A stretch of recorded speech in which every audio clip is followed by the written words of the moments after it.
အားလုံးပဲမင်္ဂလာပါဒီနေ့မှာတော့တီကီတာကာဆိုတဲ့ကစားဟန်အကြောင်းကိုကျွန်တော်နှိမ့်ရှုပ်လေးပြောပြပေးသွားမှာပဲဖြစ်ပါတယ်တီကီတာကာဆိုတာဘောလုံးကို short pass တင်နဲ့အမြန်လှည့်ပတ်ကစားပြီး position ကိုထိန်းထားတဲ့ကစားကွက်တစ်မျိုးဖြစ်ပါတယ်ဒီကစားကွက်ဟာစပိန်ဘောလုံးလောကကနေကြော်ကြားလာခဲ့ပြီးတော့စပိန်လူရင်းစဉ်အသင်းကြီးနဲ့ဘာစီလိုနာအသင်းတို့မှာများစွာအောင်မြင်ခဲ့တဲ့ကစားကွက်တစ်ခုလည်းဖြစ်ပါတယ်ဒီကစားကွက်ကိုအထူးကြော်ကြားအောင်ပြုလုပ်ပေးခဲ့တဲ့သူကတော့ဘာစီလိုနာနီးပြဟောင်းဖတ်ခွာရီယိုလာပဲဖြစ်ပါတယ်သူကင်တွေချိန်မှာတော့ quick passing နဲ့ positional play ကိုပေါင်းစပ်ပြီးဘာစီလိုနာအသင်းကိုကမ္ဘာအကောင်းဆုံးအသင်းဖြစ်အောင်ဖန်တီးနိုင်ခဲ့တာဖြစ်ပါတယ်။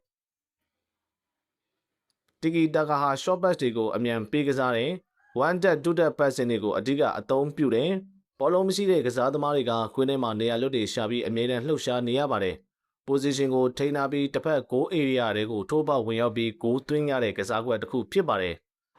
တီကီတာကာမှာကွင်းလင်ကစားသမားတွေရဲ့အခန်းကဏ္ဍကလည်းအရေးကြီးပါတယ်။ဇာဘီနဲ့အင်နီစတာတို့လိုပတ်စင်ခေါင်းတဲ့ player တွေကဒီစနစ်ကိုအကောင်းဆုံးမောင်းနှင်နိုင်ခဲ့တဲ့သူတွေဖြစ်ခဲ့ကြပါတယ်။တီကီတာကာဟာလှပတဲ့ပတ်စင် football ကိုကြိုက်တဲ့ပြည်သက်တွေအတွက်အရန်စိတ်လှုပ်ရှားစရာကောင်းတဲ့ကစားကွက်တစ်ခုဖြစ်ပြီးတော့ဘောလုံးသမိုင်းမှာအကောင်းဆုံးကစားကွက်တစ်ခုအဖြစ်သတ်မှတ်ခံထားရပါတယ်။ဒါကြောင့်ကျွန်တော်တို့တစ်ချိန်ကဘာစီလိုနာအသင်းရဲ့တီကီတာကာ play style တွေကိုပြန်လည်ခန်းစားကြည့်အောင်ပါ။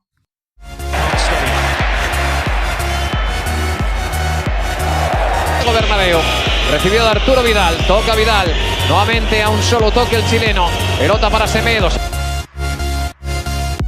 Асенсио, что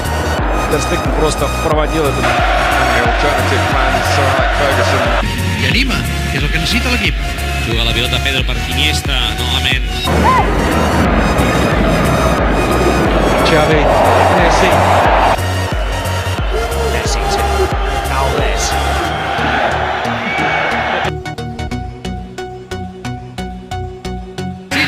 La mantuvo en el terreno de juego, la toca Alves, la tiene Xavi, la juega para Busquets, la devuelve el balón para Alves, Alves para... Roberto, Rakitic, Sergio Roberto, Messi.